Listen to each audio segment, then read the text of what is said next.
Coming up on Triangulation, I talked to Cory Doctorow from the EFF and Boing Boing, and author of so many great books, including Little Brother and Walk Away, and his newest book, Radicalized, 4 short tales of our present time. Netcasts you love. From people you trust. This is Twit.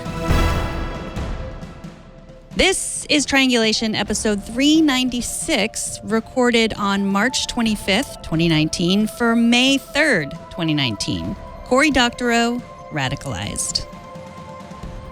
Welcome to Triangulation. This is the show that every week we talk to some of the most interesting people working in technology.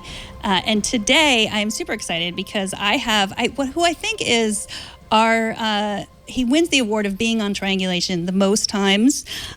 He is an activist, a journalist, a writer, a consultant for the Electronic Frontier Foundation, and author of his newest book, author of many books, but his newest book is Radicalized. It is 4 novellas about our present moment. I'm, of course, talking about, and 2, Cory Doctorow. Welcome to the show. Thank you very much. It's so nice to be back. I had no idea I was your most frequent guest. You are. So you were on episode 10. Yeah. That was back when it was Leo and Tom Merritt. And then you were on episode 92. Uh-huh. And episode 295. Uh-huh. And now this episode, which is 300 and something. And this time I finally made it into your studio. Yeah, you made it here. And I fought Leo to get to interview. I was like, you've done it 3 times. And we met in 2000. You used to be a guest on the Screensavers. Screensavers, sure. Yeah. Back when I lived in the Mission and you guys had a studio in the Mission. Yes. Yeah. And I was telling Cory that I still have a very fond memory of him pulling me over to his computer and saying, "Look at this thing that I just discovered," and it was RSS. And it was magic. My friend Carl Schrader, a science fiction writer, very good science fiction writer, he is the first person who ever said the word fractal, internet, and web to me. Oh, and I still remember that. I still remember that. Yeah. It is kind of our, like, when JFK was shot. It's like, do you remember when you first got an email? Yeah. It's a happier thing.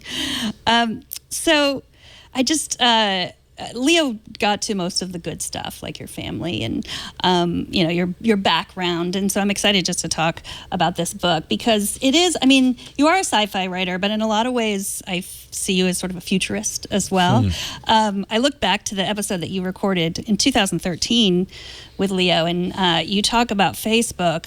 You just, Facebook has systematically violated our privacy. And I just think about that. Like, people weren't necessarily saying that as much in 2013. Do you ever get tired of, like, saying things that, like, a decade or 5 years later, people are like, did you know that Facebook violates our privacy? So I don't like the idea of futurism because I think that if the future is predictable, then there's no reason to get out of bed, right? I think the future changes based on what we do, which is why I'm not tired of fighting fights, getting to the fight before everyone else gets there, because part of the way that we get everyone to the fight is by starting to talk about it. You have to open the conversation.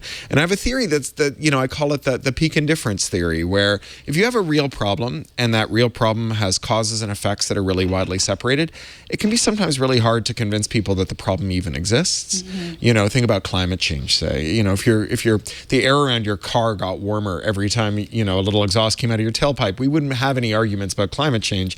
It's only these long gaps between cause and effect that make it possible. And of course, that's exacerbated if someone can make money off of doubt.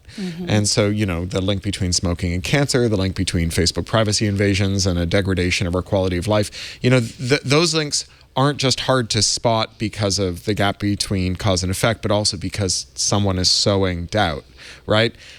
There comes a day, if we don't convince people fast enough that this is a problem, we need to do something about it. There comes a day when people start convincing themselves because the problem will get so bad that it will become undeniable. People just have their lives destroyed by it.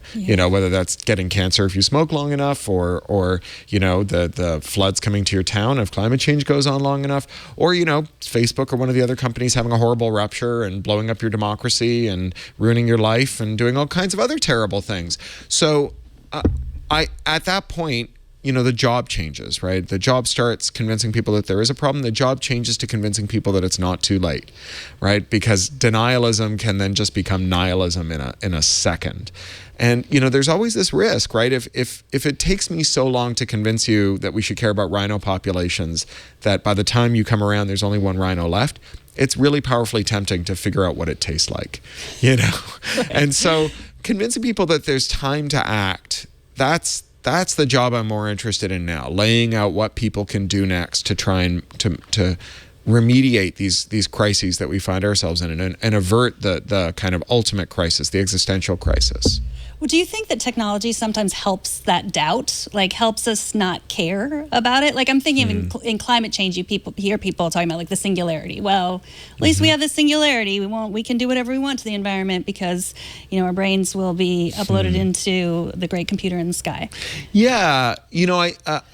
It's when I tell people that I don't think science fiction can predict the future, they ask me then what relationship it has with the future. And I think that it's the kind of oracle that science fiction is. It's an oracle that diagnoses the present moment.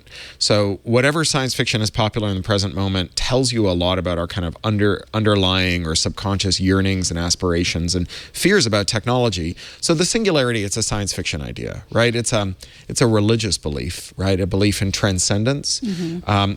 We don't know what intelligence is. So any theories that someday we'll simulate intelligence inside a machine involve this huge leap of faith, right? Magic underpants gnomes thinking, where you have a step 2, which is like figure out what human intelligence is, right? And until we have that, we are not going to simulate human intelligences in machines, let alone port our human intelligences into machines. And so the fact that that's very popular, I think, tells you that we are still in denial about climate change, or maybe we're in bargaining, right? If you think about the steps, denial and bargaining and so on, sleepy, dopey, making amends. I forget all the steps in that model, but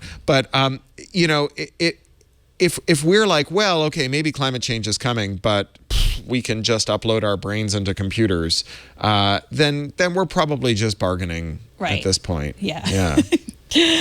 So your story, all 4 of these stories are like in the near future. Sure. They could happen right now. They could happen tomorrow. The first one is very, very Cory Doctorow. Of course, it involves sort of DRM, but DRM toast. The first story, Unauthorized Bread. I meant to ask you if you wanted to read the first few paragraphs. Do you want to? I could read something from it.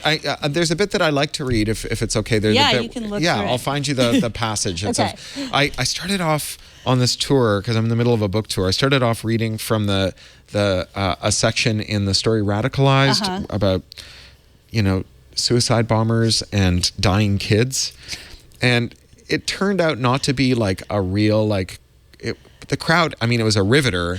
But it didn't really set the tone for a fun evening, right? Kicking off the event with let me just read you a bit about suicide and dead kids, and then we'll have an hour-long discussion. Right, you can ask me anything. Kind of brought the tone down. Yeah. So I found a nice, fun bit to read. Let me see if I can find that section here. I'm sorry to spring that on you. No, that's okay. Before. So this is the story. I'll set it up a bit. It's about people in refugee housing where everything is some horrible Internet of Things gadget designed to milk them of every penny they might have. The dishwasher only washes authorized dishes, and the toaster only toasts authorized bread. And that's bad enough. But then, of course, the hedge fund that owns all of these terrible devices, being comprised of the kind of idiots who think this would be a good idea, financially engineer themselves into bankruptcy, and all the appliances stop working. And Salima, who's a Libyan refugee who's raised in camps, her parents died in the crossing from Libya, she has to figure out how to jailbreak her devices just so she can make a piece of toast for breakfast. And let me see if I can find the bit here. All right. The toaster didn't go easily. After downloading the new firmware from the darknet, she had to remove the case, slicing through 3 separate tamper-evident seals and a large warning sticker that threatened electrocution and prosecution, perhaps simultaneously, for anyone foolish enough to ignore it. and locate a specific component and then short out 2 of its pins with a pair of tweezers while booting it. This dropped the toaster into test mode that the developers had deactivated but not removed. The instant the test screen came up, she had to jam in her USB stick. Removing the toaster's hood, it revealed a set of USB ports, a monitor port, and even a little Ethernet jack, all stock on the commodity single-board PC that controlled it. At exactly the right instant, and then used the on-screen keyboard to tap in the login and password, which were admin and admin, of course. It took her 3 tries to get the timing right, but on the 3rd try, the spare login screen was replaced with a Pirate Firmware's cheesy text art animation of a 3D skull, which she smiled at. And then she burst into laughter as a piece of text art toast floated into the frame and was merrily chomped to crumbs by the text art skull, the crumbs cascading to the bottom of the screen and forming shifting little piles. Someone had put a lot of effort into the physics simulation for that ridiculous animation. It made Salima feel good, like she was entrusting her toaster to deep, serious craftspeople and not just randos who like to pit their wits against faceless programmers from big, stupid companies. The crumbs piled up as the skull chomped and the progress bar indicator counted up from 12% to 26% and then to 34%, where it stuck for a full 10 minutes until she was ready to risk really bricking the damn thing by unplugging it, but then 58% and so on to an agonizing wait at 99%. And then all of the crumbs rushed up from the bottom of the screen and went back out through the skull's mouth, turning back into toast, each reassembled piece forming up in ranks that quickly blotted at the skull, and the words "all done" burned themselves into the toast surface, glistening with butter that ran down in rivulets. She was just grabbing for her phone to get a picture of this awesome pirate load screen when the toaster oven blinked and rebooted itself. It's so funny. I mean, just it's dark, but also really funny. Sure. I mean, and if anyone remembers, sort of Amiga pirate scene floppies that played the Pirates of the Caribbean song and gave you an 8-bit animation, it's a bit of an homage to that. But also, we live, if not the darkest timeline, in one of the kind of weirdest timelines in which we have legit folk art about progress bars. And I also wanted to kind of dig into that because I think that that's an experience that's become very universal. Right. And we do have devices that only cook certain, I guess you can buy any kind of Keurig pods, but there are... Well, and remember Keurig put DRM in their pods and nearly went out of business. Yeah. But, this all started, I wrote I used to get into these arguments with people about the iPhone DRM. And I said, look, if I'm a programmer and I write some software and I own the copyright to it, and you're an iPhone owner and you own the computer and you want to run my copyrighted software on your device, why is it that copyright law says that you can't do that unless Apple sells it to you and takes 30% out of my pocket? In what way does that serve copyright's ends, right? And people would say, oh, it makes you safer, it's more efficient, it's more elegant, it's, they just had all these excuses like a kidnap victim telling you why their hostage takers are really good guys or something. So I wrote this essay in The Guardian, a little kind of bit of design fiction called If Dishwashers Were iPhones. And it was a letter from the CEO of a Jobsian dishwasher startup who was explaining to people that foodborne illnesses had killed more people than any other cause in human history, that you couldn't expect to get your dishes really clean and sanitary if you could just load grandma's china in there. Plus, if you wanted to make your own dishes, you could always buy a dishwasher developer license and throw your own pottery and put the RFID tags in it. And, those dish manufacturers whose copyrighted dishes were available in the dishwasher store, they had put a lot of effort into it. And if you jailbroke your dishes, you could buy pirate dishes and so on and so on and so on. Ultimately, the thing is, if you own that dishwasher, you should have the right to put any dishes you want in it, even if the manufacturer doesn't agree, even if it gores the manufacturer's shareholders' ox. That's what it is to own property. Mm-hmm. If you ever do a first-year law course, the first thing you learn is this quote from Blackstone, a 16th century quote that says, property is that which man enjoys sole and despotic dominion over to the exclusion of every other man in the universe, right? If the owner of the device, if their hand sits on it for as long as you own the device, ready to kind of lift up and go upside your head if you have the temerity to arrange your affairs to benefit you instead of their shareholders, you don't own that device. That's just feudalism. There's a moment in that story too where the main character meets somebody who works at that company, and it's a great categorization of just sort of the haves and the have-nots, I guess. Like the person who works there is a recent graduate, or maybe even still in college, and sort of an optimist. But then when they have this interaction, and it's a boulangism. That's the toaster. Like to recall the boulangerie. Boulangerie. Yeah. You're making me really dig into my Canadian French here.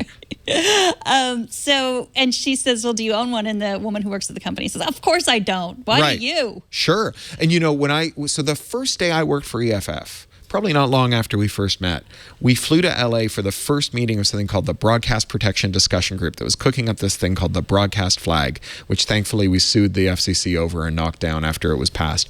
And it was this proposal to put DRM in every device capable of tuning a digital television signal, which was all PCs in the world, right?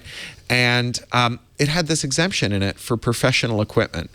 And it occurred to me that every other person in the room thought that that was the exception that they would get to take advantage of, right? None of them planned on using a device that was bound by the broadcast flag. And then I went to Europe and I did this DRM for TV standard that I worked on called CPCM for DVB, which is European and Australian, Japanese, and South American DRM, or TV standards for digital TV. And it defined what a family was, because it was going to let you share your programs with your family. So it had to decide what was and wasn't a valid family. And again, it occurred to me that, like, even though we were talking through these use cases, like, well, if you had joint custody of your kids and your 12-year-old went to your wife's house for a week and then your house for a week, and then it tripped a thing that the system thought was content laundry, that kid could call an 800 number and explain the circumstances of your divorce to someone in a call center in Manila, that none of these people were imagining that their kid would ever have to do that. Right? That's a really common refrain in technology. And these people assume that either they'll be able to jailbreak with impunity, or that they just won't be within the scope of the rule. And I think that under normal market circumstances where you don't have things like the DMCA and the Computer Fraud and Abuse Act and trade secrecy, that somewhere out there is a nerd who has that impulse, who the way that they'll express that impulse is, I'll just make a tool that lets everyone unlock it, because, if it's true that people don't mind their iPhones only running Apple-approved software, then no one would buy that tool and no one would have to worry. And I have a theory that people do want that tool, and so I'll make it and I'll sell it in the market and see if anyone buys it. And if Apple's really confident that everyone's happy with phones that only run software from the App Store, then let's call their bluff, right? Absolutely. So one of the things about Unauthorized Bread too is the main character is a refugee. Several of the main characters are, and it just reminded me how they get subsidized housing, and it just showed me that something we don't really talk about, but a lot of these disadvantages, or a lot of these invasive technologies are tried on poor people first. Yeah. And I was also thinking it made me think of the Amazon tablets, the Fire tablets that are so cheap. And this idea that, I can entertain my child, but basically you're handing them a device that can only play Amazon stuff. And then you're basically saying, and for the rest of your life, maybe you'll be an Amazon consumer. What are some other examples of this kind of thing that goes on pretty regularly? Well, you can start with things like CCTV, right? Like literally the only people who had cameras watching them all day long at the start was prisoners, right? And then it was mental patients, and then it was school kids, and then it was blue-collar workers, and now it's white-collar workers, right? Now we're all subject to that kind of scrutiny.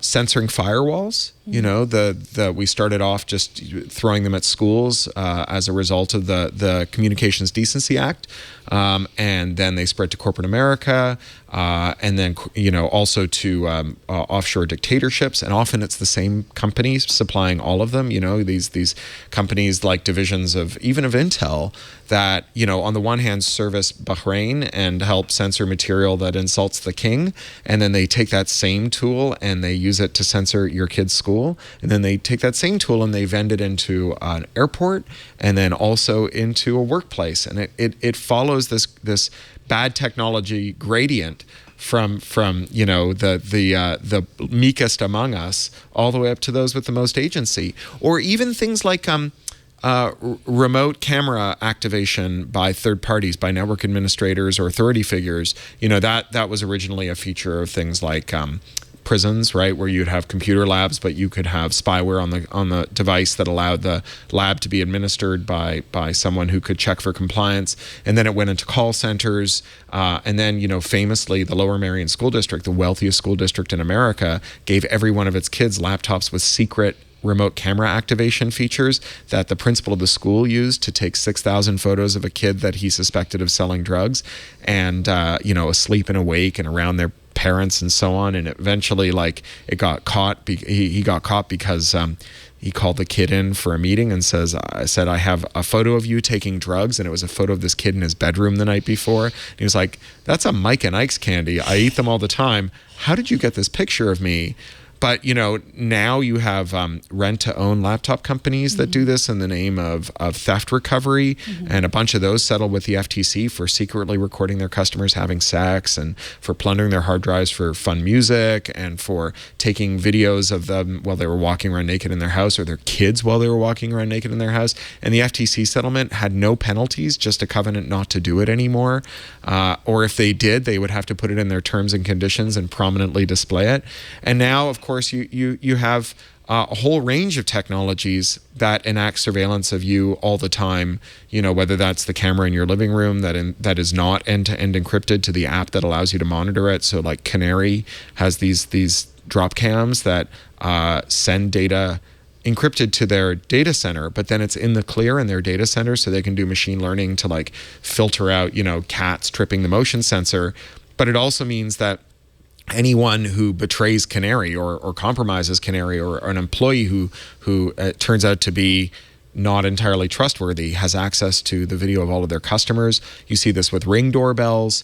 Just recently, there was a bunch of security reports on the locks that you buy for your high-end car to make up for the fact that the lock that it comes with is a piece of garbage subject to radio replay attacks, where I can capture the fob's interaction with the car and then unlock your car later. So now they have these other locks that you put on that cost thousands of dollars, and those locks do all their work in the clear, and they have open APIs, and you can get them to enumerate all the customers, and you can immobilize cars, and you can listen in on the microphones and so on.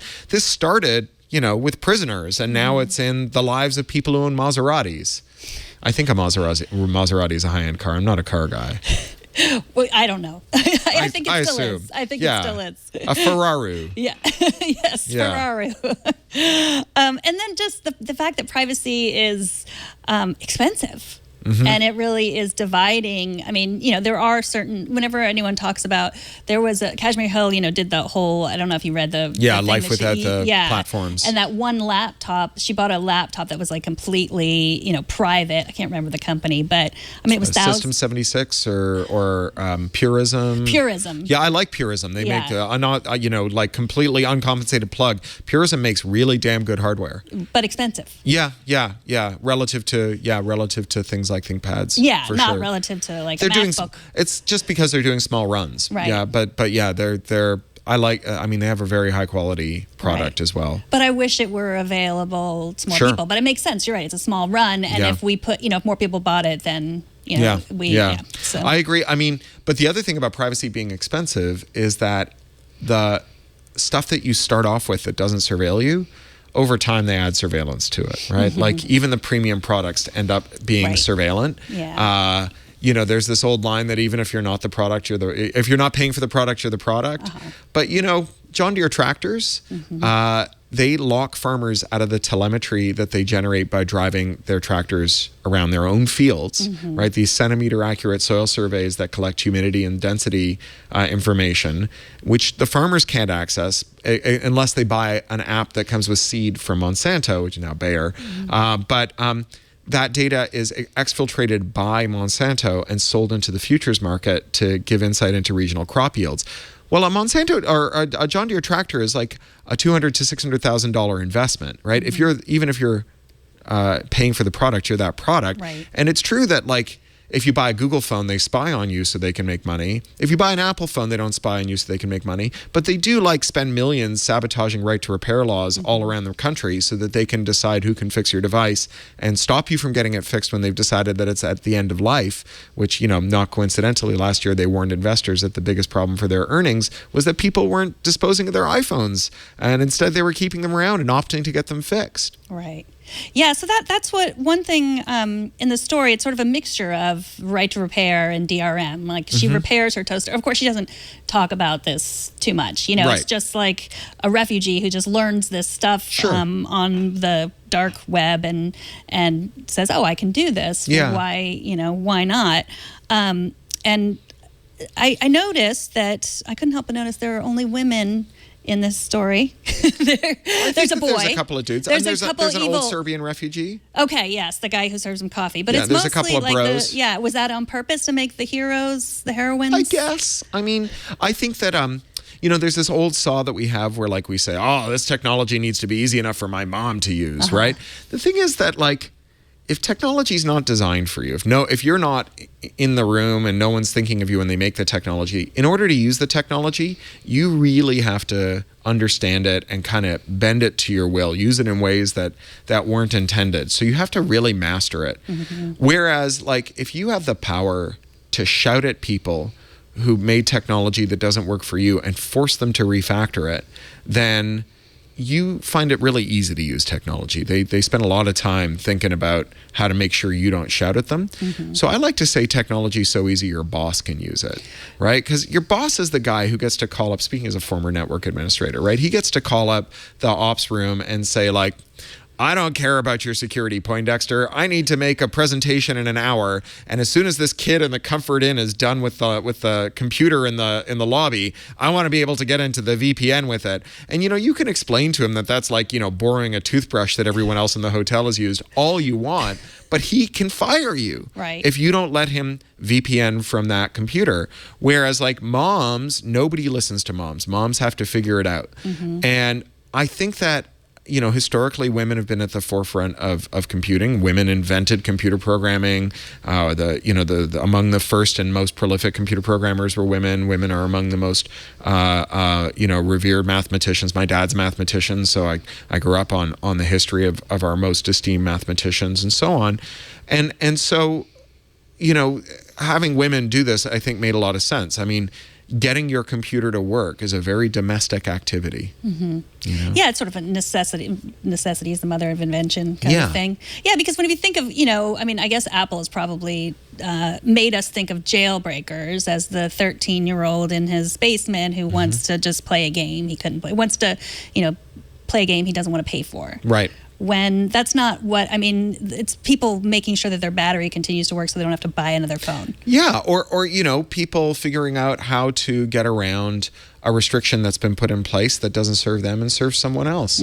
Like when HP pushes a firmware update out to all of its printers that's disguised as a security update but actually breaks the printer so that it will no longer accept third-party ink, it's the mom who took the kid to Costco and bought a year's worth of ink when it was on sale because they're a low-income family and they can't afford, to pay more than you would for Dom Perignon for commodity ink because it comes in an original HP cartridge. It's that person who has to figure it out, and that's the thing HP did and Epson recently did and Brother appears to have done. They're all guilty of this. So in terms of DRM, are things getting better or are they getting just overall worse? A little of both. People are more upset about this than they've ever been, particularly on printers. They're really starting to wake up and go, what is this scam? Right to repair has really centered a lot of interest on this. I was at a meeting in DC with a bunch of people from industry. It was Chatham House rules, so I can't say who was who or specifically what lobbyists they represented. But we were talking about DRM, right to repair, and related issues. And there were people who were from the traditional entertainment side, people who did entertainment, embedded systems, right? The things like the chip in a car part that has to be activated before the engine will recognize it. And there was a growing consensus around the table that American voters and by extension American lawmakers and regulators were really grossly offended by the idea that you couldn't fix your own car or take it to an independent mechanic, and that there was not really any way to keep the DMCA intact if that was ever to go to a court challenge. That it would just be so obvious that this was an unfair law when it was couched there. And the thing about the industrial users of DRM is they don't have an iterated game. You know, when DRM in media and entertainment is challenged, they tend to pick their battles, right? So when Ed Felton, who's now, I forget, he has some really important job in government. He used to be the CTO of the Federal Trade Commission. He was deputy CTO of the White House under Obama. He was then at Princeton. He figured out vulnerabilities in SDMI, the Secure Digital Music Initiative. First, they threatened to sue him if he gave a paper at Usenix. And then when we stepped up to defend him at Electronic Frontier Foundation, the record industry just completely withdrew the complaint, never brought it again, because they knew that a judge didn't want to tell a Princeton mathematician what kind of statistics he could talk about at a learned conference and make that contingent on the approval of a record executive. Right? That just seemed like grossly unfair. So they pulled out because they didn't want the DMCA to fall apart. But if you're GM or John Deere, you know, you've only got one bet on DRM, and it's a big bet. And if that bet doesn't pay off, you don't really care if DRM law is still on the books. And so these guys, they're willing to take, they have to take every case, right? They can't afford to just turn a blind eye while people are jailbreaking diagnostic tools for cars or tractors or whatever. And so at this meeting, someone from the entertainment side said, well, maybe to prevent this from going to trial, we should just ask the National Highway Traffic Safety Board or the Department of Transport to just ban the use of DRM in cars, right? You could see the fracture line emerging. You could see like literally someone being thrown under the bus there. And I think that probably won't happen. I think instead what will happen is that we'll see more and more abuse of DRM that will give us more and more cases that we can bring in front of judges. And, you know, we have a case pending. Unfortunately, it's been stuck for years while we've been waiting for our judge to rule on the initial motions. But we're representing Matthew Green, who's one of the eminent security researchers of our time. He's at Johns Hopkins University. And Bunny Huang, the hardware hacker who broke the Xbox. He's an adjunct at MIT at the Media Lab. And we're representing both of them in a First Amendment challenge to the DMCA, to Section 1201 of the DMCA. And, you know, we're also now talking to people about a second challenge because this first one is stalled out in the federal circuit. And we think that if we can actually get the argument in front of a judge, we can take apart the DMCA. And in the meantime, there's much more a sense that DRM is just not acceptable. Mm-hmm. And I mean, cars are different. They do have different rules right now. Like I could take my Prius to, and I guess it's an authorized Prius dealer, right? Not a Toyota dealership, but a third party. Toyota, I'm told, and again, I'm not a car guy. Toyota is actually apparently one of the best for providing diagnostics and tools and parts. But GM specifically is a bad offender. Okay. And historically, you've been able to take your GM to any mechanic, right? And you know, let's not forget that GM was the recipient of a gigantic taxpayer-funded bailout. And today, GM uses DRM to lock third-party mechanics out of the diagnostic tools and to lock third-party parts out of their devices, out of their engines. Well, let's move on to the next story, the model minority. Yeah. It's a superhero story. Yeah. The superhero is not called Superman, which is surprising to me because I do think you always do push the limits of fair use. Is that not technically fair use if you call them Superman? I think it might be, but I was able to diverge from the canon by calling him the American Eagle. So I could play with the canon without worrying about continuity so much. So my Superman's been here for 100 years. Okay. Right? But there's also a Batman. There's also a guy who wears a cowl whose name is Bruce and is a tech millionaire, right, who sells military gear to governments. Yeah. And a newspaper reporter named Lois. Yes. who's Clark's girlfriend. Right. Yeah. So were you kind of trying to push the limits of fair use? Yeah, for sure. Yeah. I mean, particularly when you're playing these games, it makes it very hard to argue that there's any trademark confusion because anyone who reads it is going like, oh, I see. Clearly this isn't approved, right? Trademark confusion requires that there be some confusion in the minds of the consumer Right. that about the origin of a good or service. And when you see the game being played, you're like, oh, there's no way this is authorized. Right. So it's a bit of judo as well, but it's also fun. It's arch and fun to put that stuff in there and, let the reader figure it out. Exactly. Yeah. I mean, because I do think that certainly lots of people have pushed that, like lots of giant corporations have pushed that, like, that's not fair use when it's just mixing.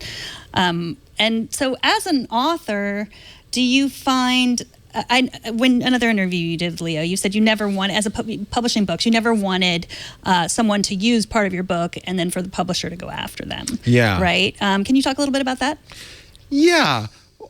Well, I really think that copyright today, it's a form of, like, I call it ladder kicking, right? We creators who are established did a bunch of things that today copyright would enjoin us from doing, as did our publishers. So we've gone up the ladder and now we're kicking it away. And I think that when I did it, when I came home from Star Wars and wrote Star Wars stories out over and over again in 1977, or wrote a crappy Conan novel when I was 12, or, all the other things that I did to learn my craft, that when I did it, it was totally cool. I think it was part of the natural artistic education of an artist. And I think other people should be able to do it too, even if today they would do that and it would show up online where a publisher might find out about it.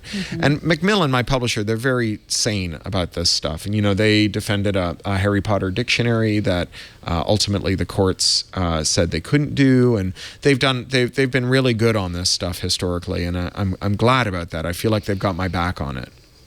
So the story itself is sort of like a little bit like The Incredibles, but with a race issue.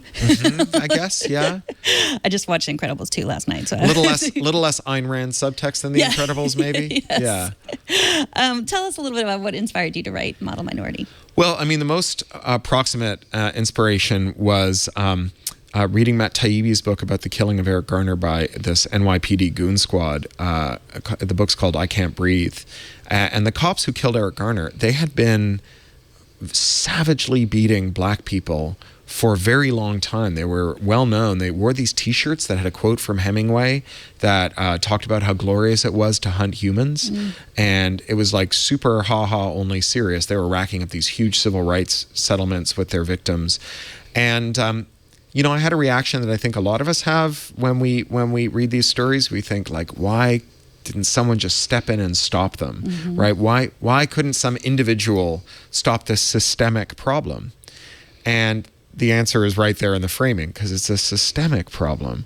If an individual who stepped in would not have been able to do anything, and even if it was Superman, they would have run up against the limits of it, because unless we address this on a systemic level, we can't get past it. But of course, we've also had 40 years of, Reagan-style doctrine that all of our problems are individual problems and all the solutions are individual solutions, right? If you think climate change is a problem, you need to personally change what kind of car you drive and do more recycling, as opposed to having some kind of big systemic change that makes it easier not to need a car, or that makes the waste streams easier to separate, or, puts things in refillable bottles the way they were when I was a kid. In Ontario, when I was a kid, all soda pop came in a standardized bottle that the province would take back in at the curb, wash, and then send back out to the manufacturers. And those bottles went around and around and around. And Coke killed that because they wanted the traditional Coke bottle shape,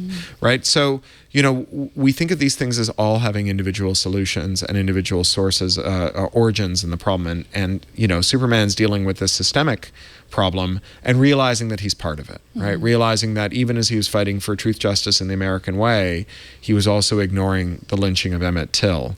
I really wanted to dig into who the protagonist of these stories about addressing problems of racism are.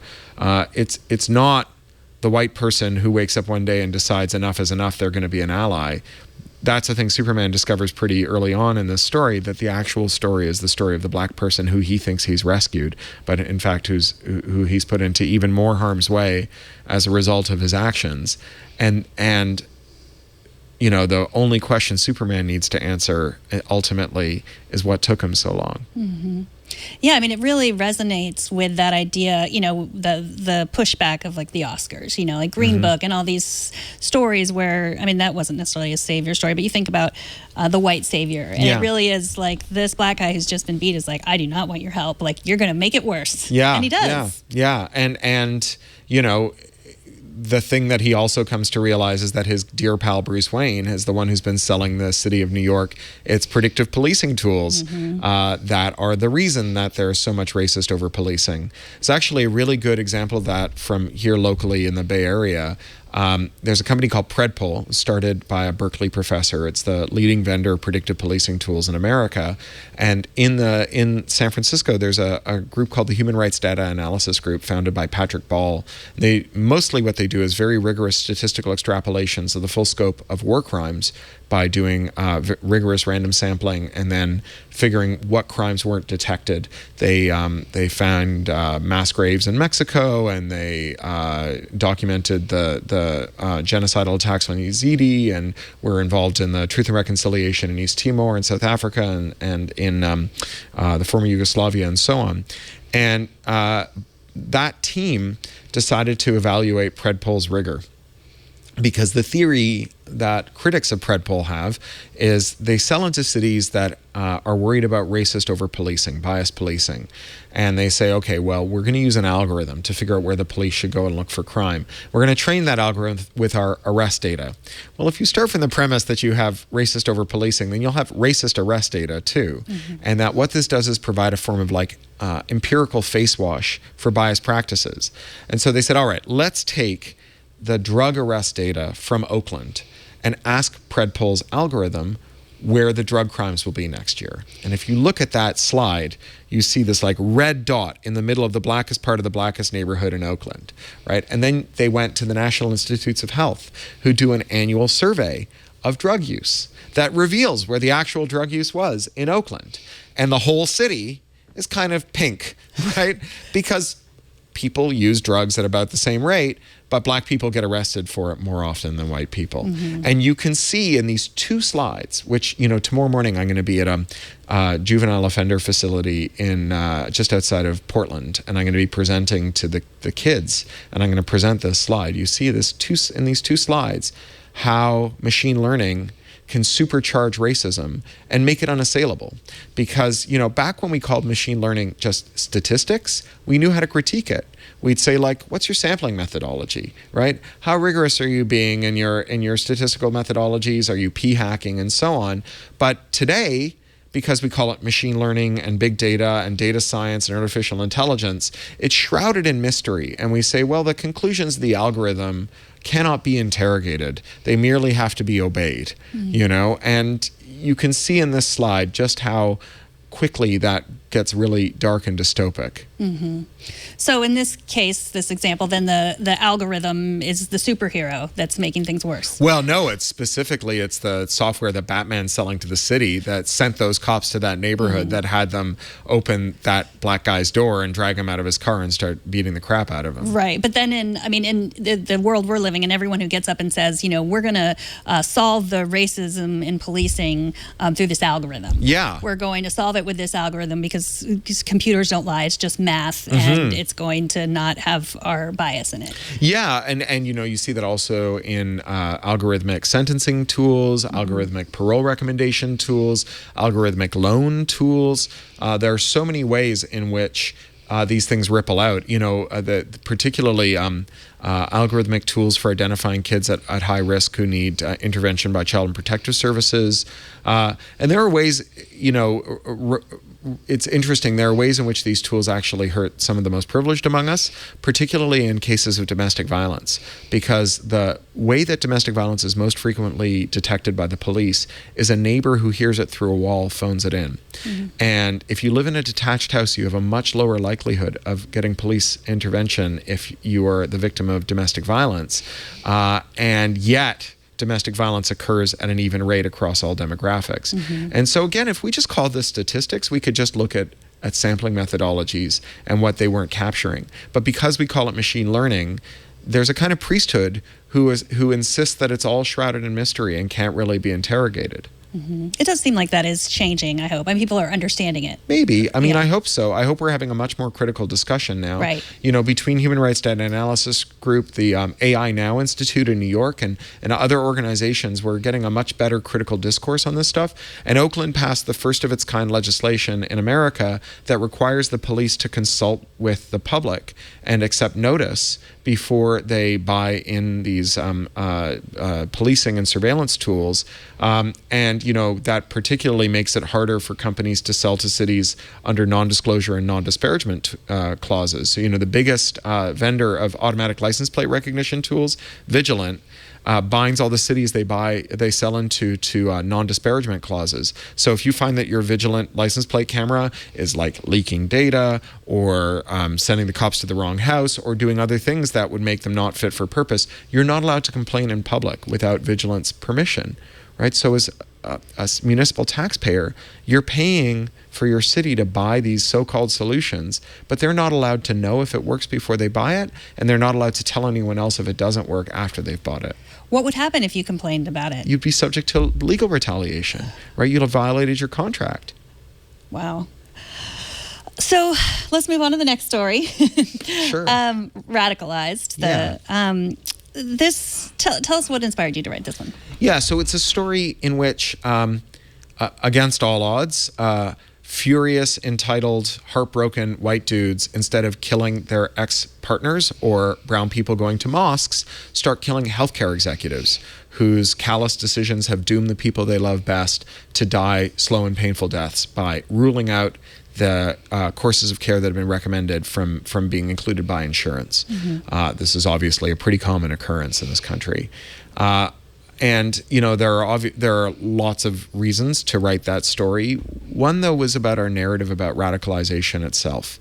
The narrative of radicalization goes that there are people who are just regular old people walking around, and then they meet someone who is a radical, and they get radicalized by that person. And that radicalization process, it's kind of like a mind control ray. And once you've been zapped with it, you are now radicalized and you go and do something terrible and violent in the world. And if only we could stop these sort of patient zeros from brainwashing everyday people, then the radicalization would stop. The actual research data on what goes into radicalization doesn't really support this model. Boston University psychologists did a big research study about 10 years ago where they did case histories on a bunch of West Bank suicide bombers or occupied territory suicide bombers. And they found that the typical suicide bomber was someone who'd been so traumatized that they were suicidal. And then someone came along and whispered in their ear and said, if you're going to do it, don't let it go to waste. Right? So that suggests that if you want to address radicalization, the way to address it is by addressing the sources of trauma and of precarity and of anxiety. But instead, our anti-radicalization strategy, it takes the form of, you know, kind of the crappy apology, which goes like, I'm really sorry you're so angry at me, right? Our radicalization strategy, our de-radicalization strategy goes, I'm really sorry that this trauma made you so traumatized. But we're not going to stop the trauma. Could you just try being a little less traumatized by it and therefore less vulnerable? You know, and this, you see this playing out in lots of ways. The term incel was actually coined by a queer Canadian woman who started a message board for people like her who struggled to find physical intimacy.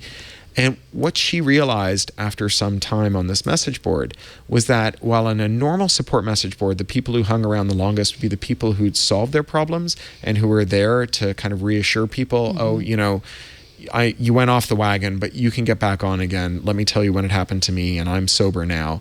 And on incel message boards, anyone who figured it out left. And the only people who were still there were the people who couldn't figure it out, who were bitter and beyond redemption, and who were, you know, taking these already traumatized and hurting people and then guiding them into this deeper and darker place, right? And creating this what has now become a terrorist threat. 10 people killed by a guy in a white van in Toronto who was radicalized on an incel message board because he was so traumatized, because he was so broken, because he was so fragile, right? And it's this nexus of these two things that turned him into who he was. And so I wanted to write that story, write the story about someone who nearly loses a loved one to a preventable cancer, is saved by a miracle of spontaneous remission, but then finds himself staying on this message board, partly because he can't recover from his own trauma, and partly because he realizes that he's the only one there who's not broken, who's taking new people in. And when those people start killing healthcare executives and senators and lobbyists, he is convinced that he's doing the right thing by staying there, and is also somewhat convinced that it would take a really long time to start calling respectable white guys terrorists. And he's right, it does. Even when they're killing people who are much richer and more powerful than them, it takes about 6 suicide bombings before they're called terrorists. And it's got a kind of, without giving it away, a kind of uncomfortable ending. But it's definitely the case that rights are never given, they're always taken. It's amazing. This is a short novella, and there's so much going on. Like you said, it's about trauma and message boards. And it makes me also think about how we talk about, it's so dangerous on YouTube, or there's like the Momo or whatever, we're always, or like, don't let your girl go on Snapchat or else she's going to be, some kidnapper is going to get her or something. Right. It's like, I'm sure you know this too. It's like there's a it's self-esteem can be an issue there. Right. Like it's every time someone's going to fall victim of some crazy YouTuber, the YouTuber isn't the first problem, right? Right. Like, yeah. And, in public health problems, and I think of these things as public health problems, we know that the most important thing to work on is prevention, not cures. Cures are a sign that you failed in your prevention. And things like, what do I do to stop my kid who's been traumatized from being victimized, are curative, not preventative, and averting the trauma itself. Finding a way in which, for example, as speaking as the father of an 11. Oh goodness, I managed to come on your TV show. That's okay. And not mute my phone because I'm an idiot. I can't believe it didn't ring until now. You know what? I didn't hit do not disturb. I turned on no data because it has literally exactly the same icon. There you go. I'm a dum-dum. Speaking as the father of an 11-year-old girl whose grandmother just called me, I am very anxious about this stuff too. I worry that she's in a milieu that traumatizes young women, and that's not entirely within my control. But I also recognize that for every bit of work that I put into sort of helping her deal with the everyday trauma of being a kid, I need to be putting at least some energy into these systemic problems that are leading her there. Otherwise, I'm going to fight a losing battle. Well, you do. Yeah. You do. Yeah, fair enough. You just said you were going to speak. Where are you going to speak next? At a juvenile detention center? Yeah, yes. that's right. Yeah. I think you're doing your part. But it's also the other question I had reading this is, he's on this message board for people, men dealing with cancer of a relative, ones, yeah. And then you said that there's bombings. Like, what is our responsibility when, to report something like that? I mean, he sort of struggles with that. Is that part of the story as well? Like, when you're on a message board, how do you get help to an anonymous person that you're communicating with? Yeah, I don't know that I have an answer. But, the thing that I was more thinking of is how when you have a just cause, there will be people who fight on your side who are monsters, but they're your monsters, and you accept them. I always think about George Orwell, who's, a hero of mine. I wrote this book called Little Brother and so on. I have a first edition of 1984 at home. And Orwell, it's not well known, but, he went and fought in the Spanish Civil War, and he was shot through the throat by a Stalinist. So he was fighting for the anarchists, and the Stalinists, who were on the same side as the anarchists, started shooting at the anarchists to liquidate them because they were as scared of their allies as they were the fascists. And he was furious with the Stalinists for the rest of his life for good reason, for good reason beyond his personal reason. At the end of his life, he fell in love with a secret policewoman, a precursor to MI5. And he made her a list of his friends who he thought were secret Stalinists so that she could spy on them. This is George Orwell, Wow. right?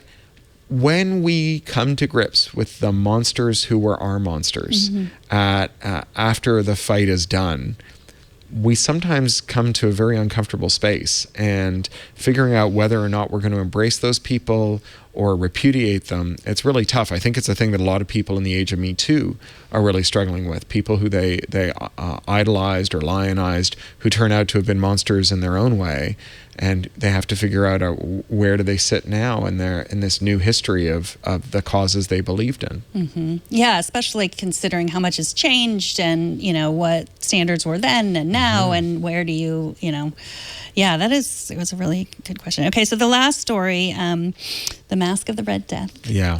It's about preppers. Yeah, yeah. Not a happy story about preppers. No. Well, and I guess that's one of the things is, how is it that we ever had happy stories about preppers to begin with? There is this really toxic idea that when civilization ends, that what you should do is run and hide in a luxury bunker, while people who are lesser than you are nevertheless the ones who go and get civilization rebooted. And that when it's all done, you can kind of grab your guns and your thumb drives full of Bitcoin and your gemstone quality precious stones, and you can ride out and live a kind of Frazetta painting fantasy where you can take over the operation that they've rebuilt and have a harem and be a warlord and all the rest of it.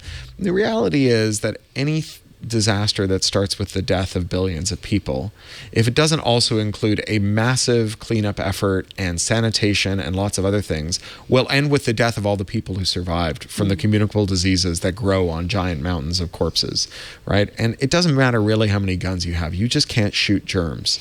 And, if you think that you're going to survive the disaster by bugging out, you should really be revisiting it and thinking about bugging in. But there's something about the character of especially the very wealthy who want to bug out, which tells you everything you need to know about who they are. They don't think of themselves as having a shared destiny with the rest of us. Mm-hmm. They think of themselves as being entirely separate from us and not part of whatever it is that binds us together as a society. Well, I don't want to say any more about the story. So that one was sad. I won't say more about that. Let's talk a little bit just about, in general, science fiction and writing.